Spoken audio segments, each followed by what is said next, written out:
ಈ ಸಾಧನಾ ಸಮಾವೇಶದಲ್ಲಿ ಮುಖ್ಯ ಅತಿಥಿಗಳಾಗಿ ಭಾಗವಹಿಸಿರ್ತಕ್ಕಂಥ ರಾಜ್ಯದ ಉಪಮುಖ್ಯಮಂತ್ರಿಗಳಾದಂಥ ಶ್ರೀ ಡಿ.ಕೆ. ಶಿವಕುಮಾರ್ ಅವರ,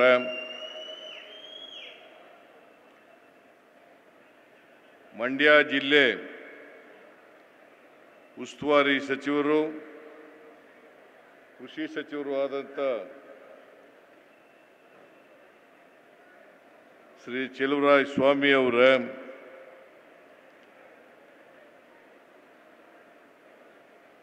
ಸಮಾಜ ಕಲ್ಯಾಣ ಇಲಾಖೆ ಸಚಿವರಾದಂಥ ಡಾಕ್ಟರ್ ಎಚ್.ಸಿ. ಮಹದೇವಪ್ಪ ಅವರ, ಆರೋಗ್ಯ ಇಲಾಖೆಯ ಸಚಿವರಾದಂಥ ಶ್ರೀ ದಿನೇಶ್ ಗುಂಡೂರಾವ್ ಅವರ, ಪಶುಸಂಗೋಪನಾ ಸಚಿವರಾದಂಥ ಶ್ರೀ ಕೆ. ವೆಂಕಟೇಶ್ ಅವರ, ಪೌರಾಡಳಿತ ಸಚಿವರಾದಂಥ ಶ್ರೀ ರಹೀಂ ಖಾನ್ ಅವರ, ಈ ಸಮಾವೇಶದ ಅಧ್ಯಕ್ಷತೆ ವಹಿಸಿರ್ತಕ್ಕಂಥ ಹಾಗೂ ಮದ್ದೂರು ವಿಧಾನಸಭಾ ಕ್ಷೇತ್ರದ ಶಾಸಕರು ಆದಂಥ ಶ್ರೀ ಉದಯ್ ಅವರ,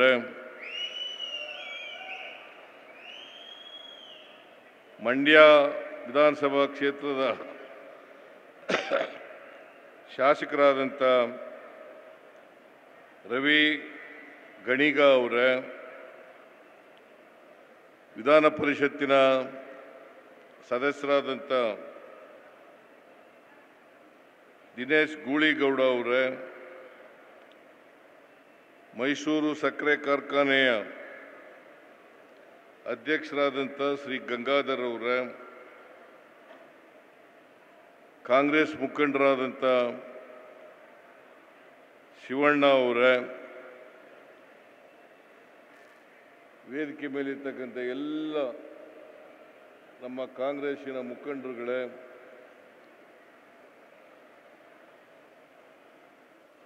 ಎಲ್ಲ ಅಧಿಕಾರಿ ಸ್ನೇಹಿತರೆ, ಇಷ್ಟೊಂದು ಬೃಹತ್ ಸಂಖ್ಯೆಯಲ್ಲಿ ಆಗಮಿಸಿರ್ತಕ್ಕಂಥ ಆತ್ಮೀಯ ಅಣ್ಣ ತಮ್ಮಂದಿರೇ, ಅಕ್ಕ ತಂಗಿಯರೇ, ಮಾಧ್ಯಮದ ಗೆಳೆಯರೇ, ಇವತ್ತು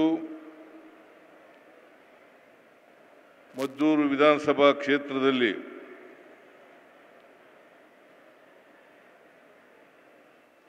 ನಮ್ಮ ಸರ್ಕಾರದ ಸಾಧನಾ ಸಮಾವೇಶವನ್ನು ಮಾಡ್ತಾ ಇದ್ದೇವೆ. ಬಹುಶಃ ಮದ್ದೂರಿನಲ್ಲಿ ಒಂದು ಸರ್ಕಾರಿ ಕಾರ್ಯಕ್ರಮಕ್ಕೆ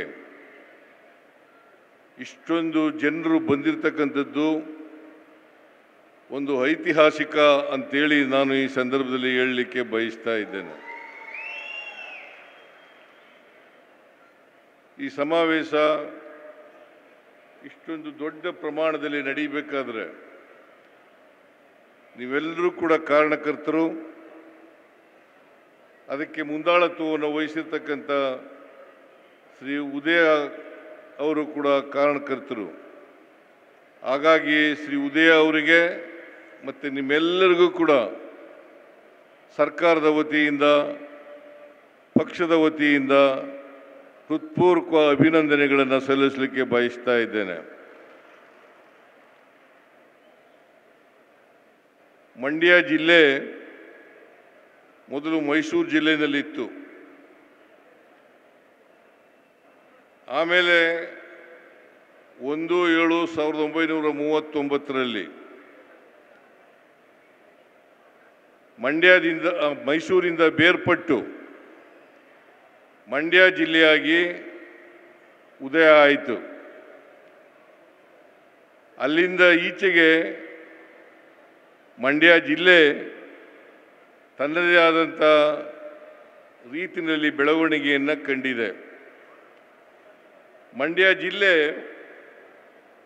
ಶಿಕ್ಷಣ ಕ್ಷೇತ್ರದಲ್ಲಿ, ರಾಜಕೀಯ ಕ್ಷೇತ್ರದಲ್ಲಿ, ಸಾಹಿತ್ಯ ಕ್ಷೇತ್ರದಲ್ಲಿ, ಕಲೆ, ಕ್ರೀಡೆ, ಚಲನಚಿತ್ರ ರಂಗ, ವಾಣಿಜ್ಯ ಮತ್ತು ವ್ಯವಸಾಯ ಕ್ಷೇತ್ರಗಳನ್ನು ಒಳಗೊಂಡಂತೆ ಇದು ಒಂದು ಅಪರೂಪದ ವಿಶಿಷ್ಟವಾದಂಥ ಜಿಲ್ಲೆ ಅಂತ ಹೇಳಲಿಕ್ಕೆ ಹೆಮ್ಮೆ ಆಗ್ತಾ ಇದೆ ಅಂತಕ್ಕಂಥ ಮಾತುಗಳನ್ನು ಹೇಳಲಿಕ್ಕೆ ಬಯಸ್ತಾ ಇದ್ದೇನೆ.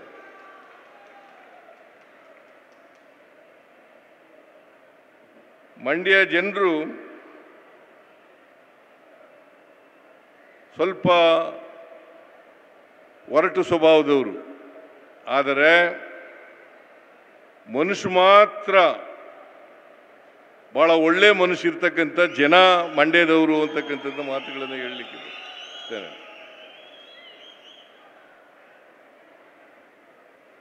ಏನಾದ್ರು ಉಪಕಾರ ಮಾಡಿದ್ರೆ ಆ ಉಪಕಾರ ಸ್ಮರಣೆ ಇರ್ತಕ್ಕಂಥ ಜನ ಮಂಡ್ಯದವರು ಅಂತಕ್ಕಂಥ ಮಾತುಗಳನ್ನು ಹೇಳಲಿಕ್ಕೆ ಬಯಸ್ತಾ ಇದ್ದೇನೆ. ಇವತ್ತು ಮದ್ದೂರಿನಲ್ಲಿ 1,146 ಕೋಟಿ 72 ಲಕ್ಷ ರೂಪಾಯಿಗಳ ಅಭಿವೃದ್ಧಿ ಕಾರ್ಯಕ್ರಮಗಳಿಗೆ ಚಾಲನೆಯನ್ನು ಕೊಡ್ತಾ ಇದ್ದೇವೆ.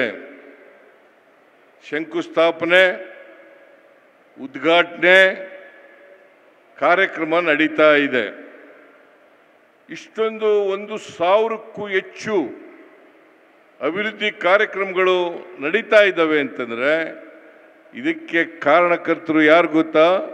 ನಿಮ್ಮ ಶಾಸಕರಾದಂಥ ಉದಯ ಅವರು ಅಂತಕ್ಕಂಥ ಮಾತುಗಳನ್ನು ಹೇಳಲಿಕ್ಕೆ ಬಯಸ್ತಾ ಇದ್ದೇನೆ. ನಾನು ಯಾಕೆ ಈ ಮಾತನ್ನು ಹೇಳ್ತಾ ಇದ್ದೀನಿ ಅಂತಂದರೆ, ಭಾರತೀಯ ಜನತಾ ಪಕ್ಷದವರು ಸುಳ್ಳು ಆರೋಪಗಳನ್ನು ಮಾಡ್ತಾರೆ. ಸಿದ್ದರಾಮಯ್ಯನವರ ಸರ್ಕಾರದಲ್ಲಿ ದುಡ್ಡಿಲ್ಲ,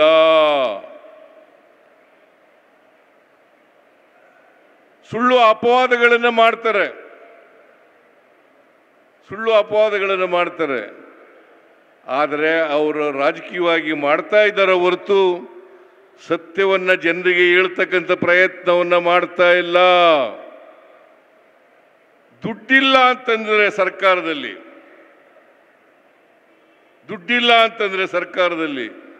1,146 ಕೋಟಿ 72 ಲಕ್ಷ ಅಭಿವೃದ್ಧಿ ಕೆಲಸಗಳನ್ನು ಮಾಡಲಿಕ್ಕೆ ಸಾಧ್ಯ ಆಗ್ತಾ ಇತ್ತಾ?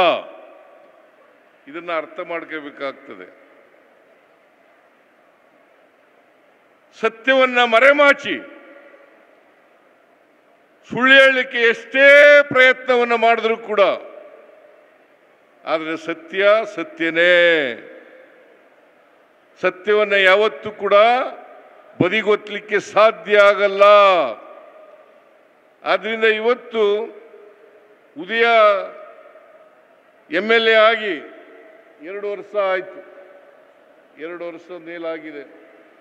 ಈ 2 ವರ್ಷದಲ್ಲಿ ಅನೇಕ ಅಭಿವೃದ್ಧಿ ಕೆಲಸಗಳನ್ನು ಮಾಡಲಿಕ್ಕೆ ಪ್ರಯತ್ನವನ್ನು ಮಾಡ್ತಾ ಇದ್ದೀವಿ. ಬರೀ ಕಾವೇರಿ ಅಭಿವೃದ್ಧಿ ನಿಗಮ ಇದೆಯಲ್ಲ, ಕಾವೇರಿ ಅಭಿವೃದ್ಧಿ ನಿಗಮ, ಅದು ಒಂದರಿಂದಲೇ 2 ವರ್ಷದಲ್ಲಿ 565 ಕೋಟಿ ರೂಪಾಯಿಗಳ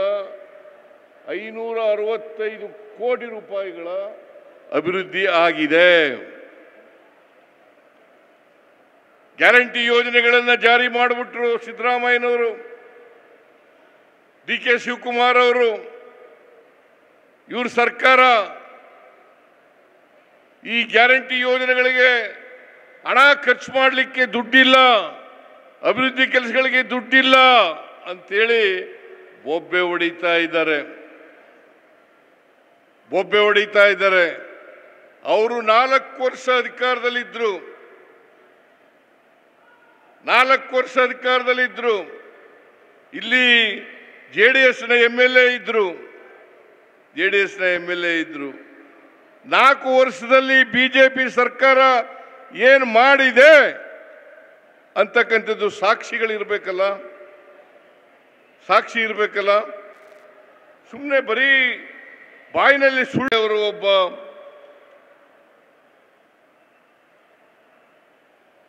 ಒಳ್ಳೆ ಶಾಸಕರಾಗಿ ಹೊರಹೊಮ್ತಾ ಇದ್ದಾರೆ ಅಂತಕ್ಕಂಥ ಮಾತುಗಳನ್ನು ಹೇಳಲಿಕ್ಕೆ ಬಯಸ್ತಾ ಇದ್ದಾರೆ. ಕಳೆದ ಬಾರಿ ಅವರಿಗೆ ಆಶೀರ್ವಾದ ಮಾಡಿದ್ರಿ, ಅವರು ಶಾಸಕರಾಗಿ ಬಂದಿದ್ದಾರೆ. ಶಾಸಕರಾಗಿ ಅವರ ಜನಪ್ರತಿನಿಧಿಯಾಗಿ ಹೇಗೆ ಒಬ್ಬ ಒಳ್ಳೆ ಜನಪ್ರತಿನಿಧಿ ಆಗಲಿಕ್ಕೆ ಸಾಧ್ಯ ಆಗ್ತದೆ ಅಂತಕ್ಕಂಥದ್ದನ್ನು ಸಾಬೀತು ಮಾಡಿದ್ದಾರೆ. ಅದರಿಂದ 2028ರಲ್ಲೂ ಕೂಡ ಅವರೇ ಚುನಾವಣೆಗೆ ನಿಲ್ತಾರೆ. ಅವರನ್ನು ನೀವೆಲ್ಲರೂ ಕೂಡ ದೊಡ್ಡ ಬಹುಮತದಿಂದ ಗೆಲ್ಲಿಸ್ಕೊಡ್ಬೇಕು ಅಂತಕ್ಕಂಥ ಮಾತುಗಳನ್ನು ಹೇಳಲಿಕ್ಕೆ ಬಯಸ್ತಾ ಇದ್ದೇನೆ. ಅದರಿಂದ ಸಮಯ ಆಗಿದೆ. ಈ ಬಿ ಜೆ ಪಿಯವರು ಇದ್ದಾರಲ್ಲ ಸುಳ್ಳು ಅಪಪ್ರಚಾರ ಮಾಡೋದು. ಈಗ ಮತ್ತೆ ಚೆಲುವರಾಯ ಸ್ವಾಮಿ ಹೇಳಿದ್ರಲ್ಲ, ಚೆಲುವರಾಯ ಸ್ವಾಮಿ ಪ್ರಸ್ತಾಪ ಮಾಡಿದ್ರು, ಗೊಬ್ಬರದ ಅಭಾವ ಇಲ್ಲ, ಆದರೆ ಎಷ್ಟು ಗೊಬ್ಬರ ಬೇಕೋ ಅಷ್ಟು ಗೊಬ್ಬರನ ಕೇಂದ್ರ ಸರ್ಕಾರದಿಂದ ಕೊಡಲಿಕ್ಕೆ ಆಗಿಲ್ಲ. 6,70,000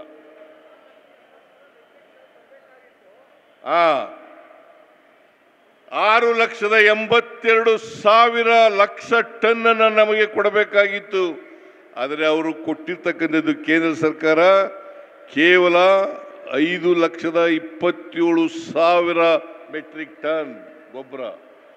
ನಾನು ಪತ್ರ ಬರೆದಿದ್ದೀನಿ ರೈತರಿಗೆ. ಈ ಸಾರಿ ಮಳೆ ಮುಂಗಾರು ಮಳೆ ಮೊದಲೇ ಬಿದ್ದುಬಿಟ್ಟಿದೆ, ಜಾಸ್ತಿ ಬಿತ್ತನೆ ಮಾಡಿದ್ದಾರೆ ರೈತರು, ಗೊಬ್ಬರ ಬೇಕಾಗ್ತದೆ, ಅದಕ್ಕೋಸ್ಕರ ಗೊಬ್ಬರ ಸರಬರಾಜು ಮಾಡಿ ಅಂತೇಳಿ ಅವರು ಪತ್ರ ಬರೆದಿದ್ದಾರೆ, ನಾನು ಪತ್ರ ಬರೆದಿದ್ದೀನಿ. ಅದಕ್ಕೋಸ್ಕರ ರಾಜಕೀಯವಾಗಿ ಉಪಯೋಗಿಸ್ಕೊಳ್ತಕ್ಕಂಥದ್ದು ನಾವು ವಿಜೇಂದ್ರನಿಂದ ಪಾಠ ಕಲಿಬೇಕಾ? ಅವರಪ್ಪ ಯಡಿಯೂರಪ್ಪನವರು ಮುಖ್ಯಮಂತ್ರಿ ಆಗಿರುವಾಗ ಹಾವೇರಿನಲ್ಲಿ ಗೊಬ್ಬರ ಕೊಡಲಿಲ್ಲ, ಬೀಜ ಕೊಡಲಿಲ್ಲ ಅಂತೇಳಿ ಇಬ್ಬರು ರೈತರನ್ನ ಗೋಲಿಬಾರ್ ಮಾಡಿ ಸಾಯಿಸಿದ್ರು. ನಾಚಿಕೆ ಆಗಲ್ಲ ಇವರಿಗೆ? ಇಬ್ಬರು ರೈತರನ್ನ ಸಾಯಿಸಿದ್ರು. ಇವರು ರಾಜಕೀಯಕ್ಕೋಸ್ಕರ. ಮತ್ತೆ ಹರಿಯಾಣ, ಮಧ್ಯಪ್ರದೇಶದಲ್ಲಿ ಇವ್ರದೇ ಪಕ್ಷದ ಸರ್ಕಾರ ಇದೆ. ಹರಿಯಾಣ, ಮಧ್ಯಪ್ರದೇಶದಲ್ಲಿ ಅಲ್ಲಿ ಗೊಬ್ಬರ ಇಲ್ಲ, ಯೂರಿಯಾ ಇಲ್ಲ, DAP ಇಲ್ಲ. ನಾಚಿಕೆ ಆಗಲ್ಲ ನಿಮಗೆ? ಇದು ರಾಜ್ಯ ಸರ್ಕಾರ ತಯಾರು ಮಾಡೋದಲ್ಲ ಗೊಬ್ಬರನ, ಮತ್ತೆ ನಾವು ಕೊಡೋದಲ್ಲ ಗೊಬ್ಬರನ. ಕೇಂದ್ರ ಸರ್ಕಾರದಿಂದ ಕೊಟ್ಟರೆ ನಾವು ಕೊಡ್ತೀವಿ, ನಮ್ದು ಸರಬರಾಜು ಮಾಡೋದು ಅಷ್ಟೇನೆ. ಗೊಬ್ಬರ ತಯಾರು ಮಾಡೋರು, ಗೊಬ್ಬರ ಕೊಡೋರು ಕೇಂದ್ರ ಸರ್ಕಾರದವರು. ಅಷ್ಟು ಗೊತ್ತಾಗಲ್ಲ ಅವ್ರಿಗೆ. ಅದ್ರ ಬದಲು ಇಲ್ಲಿ ಚಳುವಳಿ ಮಾಡ್ತಾರಂತೆ. ಅದ್ರ ಬದಲು MP ಗಳಿಗೆಲ್ಲ ಪತ್ರ ಬರೆದಿದ್ದಾರೆ ಕೃಷಿ ಸಚಿವರು. MP ಗಳು ವಿಜಯೇಂದ್ರ ಅವರು, ಅಶೋಕ್ ಅವರು, ನಾರಾಯಣ ಸ್ವಾಮಿ ಅವರು, ಅವರೆಲ್ಲರೂ ಹೋಗ್ಲಿ, ನಡ್ಡಾ ಅವ್ರ ಹತ್ರ ಕೂತ್ಕೊಂಡು ಗೊಬ್ಬರ ಕೊಡಿಸ್ತಕ್ಕಂಥ ಕೆಲಸವನ್ನ ಮಾಡಲಿ. ನಾನು ಪತ್ರ ಬರೆದು 1 ವಾರದ ಮೇಲಾಯಿತು, ಇವತ್ತಿನವರಿಗೆ ಉತ್ತರ ಇಲ್ಲ, ಇವತ್ತಿನವರಿಗೆ ಗೊಬ್ಬರ ಕೊಟ್ಟಿಲ್ಲ. ಇದನ್ನ ಕೊಡಿಸ್ತಕ್ಕಂಥ ಕೆಲಸವನ್ನ ಮಾಡಿ ಅಂತ ಹೇಳಿ ನೀವು ಚಳುವಳಿ ಮಾಡೋದ್ರ ಬದಲು ರಾಜಕೀಯವಾಗಿ ನೀವು ಏನೇ ತಿಪ್ಪರ್ಲಾಗ ಹಾಕಿದ್ರು ಕೂಡ, ಏನೇ ರಾಜಕೀಯ ಬೂಟಾಟಿಕೆಗಳನ್ನು ಮಾಡಿದ್ರು ಕೂಡ ಮುಂದಿನ 2028ರ ಚುನಾವಣೆಯಲ್ಲಿ ನಾವೇ ಗೆಲ್ಲೋದು ಅಂತಕ್ಕಂಥ ಮಾತುಗಳನ್ನು ಹೇಳಲಿಕ್ಕೆ ಬಯಸ್ತಾ ಇದ್ದೇನೆ. ಇಲ್ಲಿ ಉದಯ ಶಾಸಕರಾಗಿ ಮತ್ತೆ ಆರಿಸಿ ಬರ್ತಾರೆ ಅಂತಕ್ಕಂಥ ಮಾತುಗಳನ್ನು ಹೇಳಲಿಕ್ಕೆ ಬಯಸ್ತಾ ಇದ್ದೇನೆ. ಅದರಿಂದ 2028ರ ವಿಧಾನಸಭಾ ಚುನಾವಣೆಯಲ್ಲಿ ಐ ಡೋಂಟ್ ನೋ, ನನಗೆ ಗೊತ್ತಿಲ್ಲ ಪಾರ್ಲಿಮೆಂಟ್ನಲ್ಲಿ ಏನಾಯಿತು ಅಂತ ಗೊತ್ತಾಗ್ತಾ ಇಲ್ಲ ನನಗೆ. ಪಾರ್ಲಿಮೆಂಟ್ನಲ್ಲಿ ಕೇಂದ್ರದಲ್ಲಿ ಈಗ ಕುಮಾರಸ್ವಾಮಿ ಅವರು ಬಹಳ ಪ್ರಮುಖವಾದಂಥ ಇಲಾಖೆಯಲ್ಲಿ ಮಂತ್ರಿಯಾಗಿದ್ದಾರೆ. ಅವ್ರು ಹೇಳಿ ಕೊಡಿಸ್ಲಿ, ಗೊಬ್ಬರ ಕೊಡಿಸ್ಲಿ ಕರ್ನಾಟಕಕ್ಕೆ. ಮಂಡ್ಯಕ್ಕೆ ಗೊಬ್ಬರ ಇಲ್ಲ, ಹಾವೇರಿ ಗೊಬ್ಬರ ಇಲ್ಲ, ಗದಗ ಗೊಬ್ಬರ ಇಲ್ಲ, ದಾವಣಗೆರೆ ಗೊಬ್ಬರ ಇಲ್ಲ ಅಂತೇಳಿ ಕೊಡಿಸ್ಲಿ. ಅದನ್ನು ಬಿಟ್ಬಿಟ್ಟು ಚಳವಳಿ ಮಾಡ್ತಾರಂತೆ. ನಿಮ್ಮ ಈ ನಾಟಕ ಭಾಳ ವರ್ಷ ನಡೆಯಲ್ಲ ಅಂತಕ್ಕಂಥ ಮಾತುಗಳನ್ನು ಹೇಳಿ ನಿಮಗೆ ಸಮಯ ಆಗಿರೋದ್ರಿಂದ ನಾನು ಹೆಚ್ಚು ಮಾತನಾಡಲಿಕ್ಕೆ ಹೋಗಲ್ಲ. ನಿಮ್ಮೆಲ್ಲರಿಗೂ ಅಭಿನಂದನೆಗಳನ್ನು ಸಲ್ಲಿಸಲಿಕ್ಕೆ ಬಯಸ್ತಾ ಇದ್ದೇನೆ. ಯಾಕಂತಂದರೆ ಭಾಳ ದೊಡ್ಡ ಪ್ರಮಾಣದಲ್ಲಿ ಮದ್ದೂರಿನಲ್ಲಿ ಸಭೆ ಸೇರಿದ್ದೀರಿ. ಅದಕ್ಕೋಸ್ಕರ ಎಲ್ಲ ರೈತ ಬಾಂಧವರಿಗೆ, ಸ್ನೇಹಿತರಿಗೆ ಅಭಿನಂದನೆಗಳನ್ನು ಸಲ್ಲಿಸಿ ಈ ಕಾರ್ಯಕ್ರಮವನ್ನು ಏರ್ಪಾಡು ಮಾಡಿದಂಥ ಉದಯ ಮತ್ತು ಅವರ ಸಂಗಡಿಗರಿಗೆ ಧನ್ಯವಾದಗಳನ್ನು ಹೇಳಿ ನನ್ನ ಮಾತುಗಳನ್ನು ಮುಗಿಸ್ತೇನೆ. ಜೈ ಹಿಂದ್, ಜೈ ಕರ್ನಾಟಕ.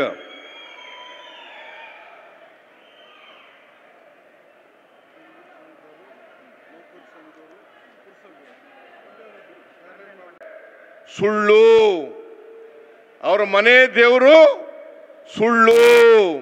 ಸುಳ್ಳೇ ಅವ್ರ ಮನೆ ದೇವರು.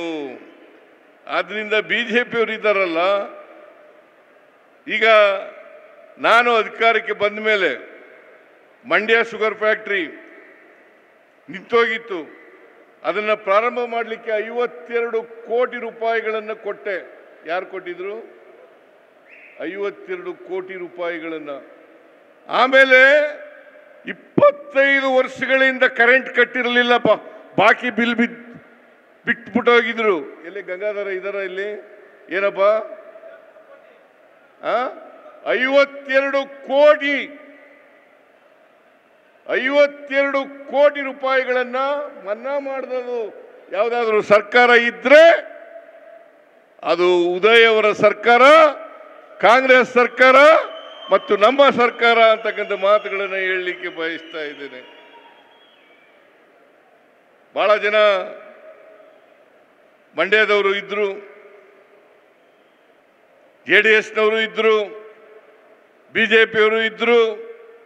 ಮಂಡ್ಯದಲ್ಲಿ ಒಂದು ಕೃಷಿ ಕಾಲೇಜನ್ನು ಪ್ರಾರಂಭ ಮಾಡಲಿಕ್ಕೆ ಅವಕಾಶ ಮಾಡಿಕೊಟ್ಟವರು ಯಾರು? ನಿರ್ಣಯ ಮಾಡಿದವರು ಯಾರು? ಎಷ್ಟು ವರ್ಷದಿಂದ ಇತ್ತು ಫಾರಂ? ಇಲ್ಲಿ ಅಗ್ರಿಕಲ್ಚರ್ ಫಾರಂ ಎಷ್ಟು ವರ್ಷದಿಂದ ಇತ್ತು? ಬಹಳ ವರ್ಷಗಳಿಂದ ಇತ್ತು.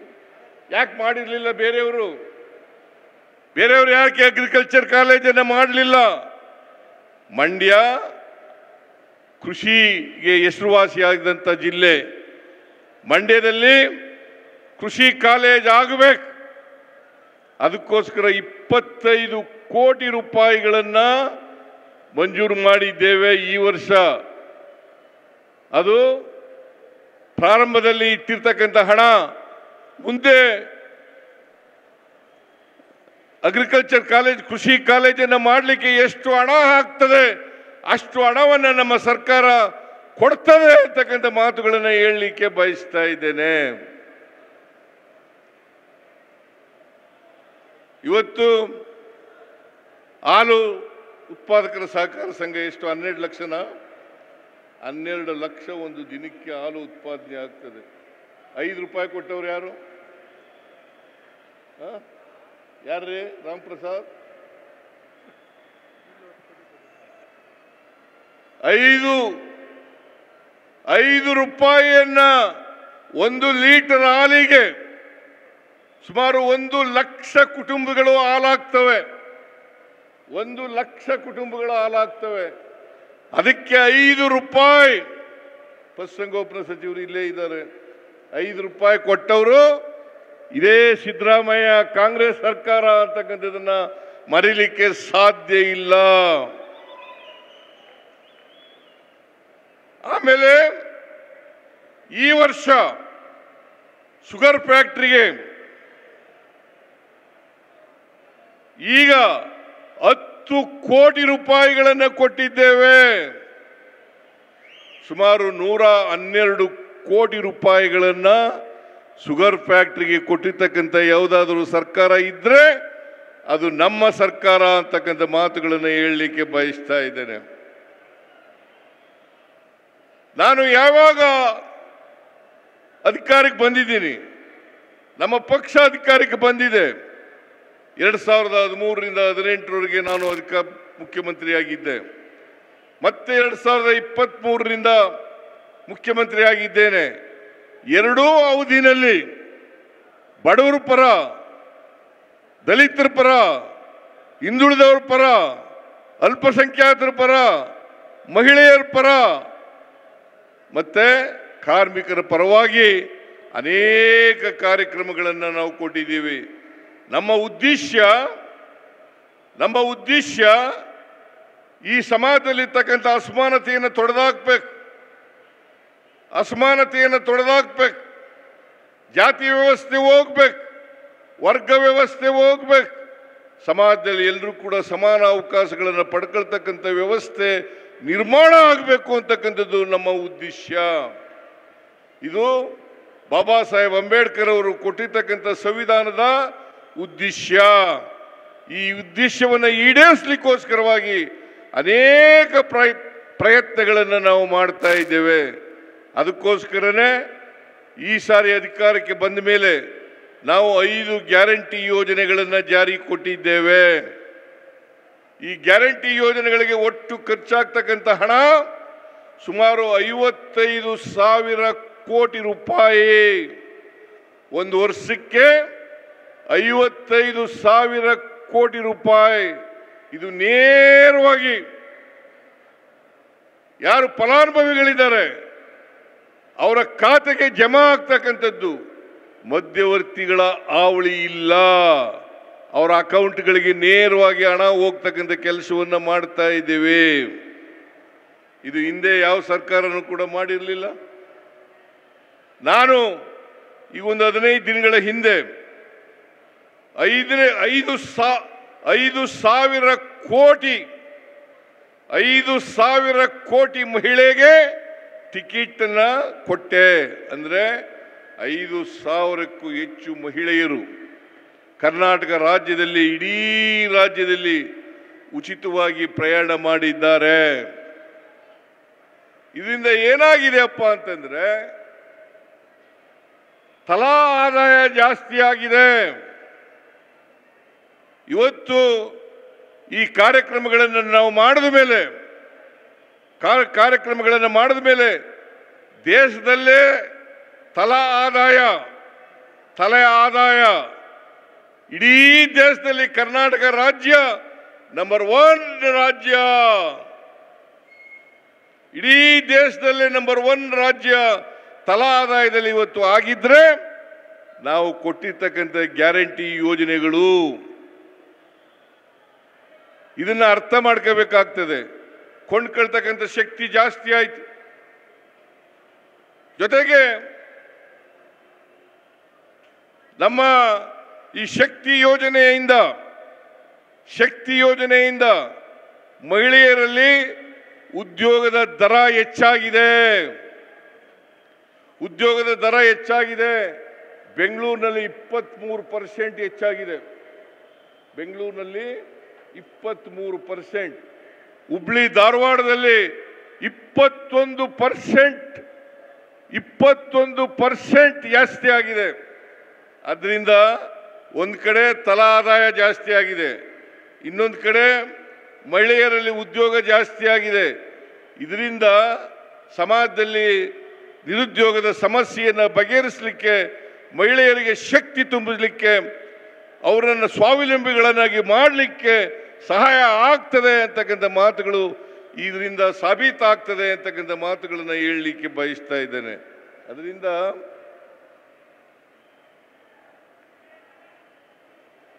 ಈ ಉದಯನಿಗೆ ಮದ್ದೂರು ಟೌನ್ನಲ್ಲಿ 100 ಅಡಿ ರಸ್ತೆ ಆಗಬೇಕು ಅಂತ ಹಠ ಹಿಡ್ಕೊಂಡಿದ್ದಾರೆ. ಮದ್ದೂರು ಟೌನ್ನಲ್ಲಿ 100 ಅಡಿ ರಸ್ತೆ ಆಗಬೇಕು. ನಿಮ್ಮ ಸಹಕಾರನೂ ಬೇಕಾಗ್ತದೆ 100 ಅಡಿ ರಸ್ತೆ ಮಾಡಬೇಕಾದ್ರೆ. ಅದಕ್ಕೆ ಸರ್ಕಾರ ಒಪ್ಪಿಗೆಯನ್ನ ಕೊಡುತ್ತದೆ. ಆಯ್ತೇನಪ್ಪ? ಆಯ್ತಾ?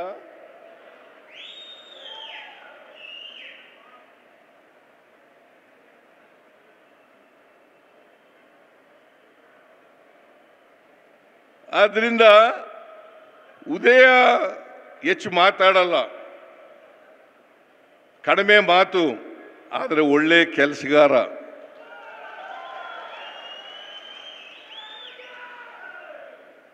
ನಾನು ಬರುವಾಗ ಹೇಳ್ತಾ ಇದ್ರು, ನನಗೆ ಟೀಕೆ ಮಾಡ್ತಾ ಇದ್ರು ನಮ್ಮ ವಿರೋಧಿಗಳು, ಉದಯ ಸಿಕ್ಕಲ್ಲ ಕೈಗೆ, ಗೆಲ್ಲಿಸಬೇಡಿ ಅಂತ ಹೇಳ್ತಾ ಇದ್ರು.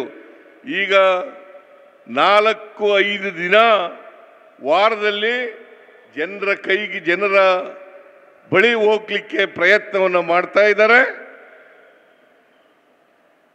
4-5 ದಿನ ಜನರ ಕೈಗೆ ಸಿಗ್ತಾರೆ.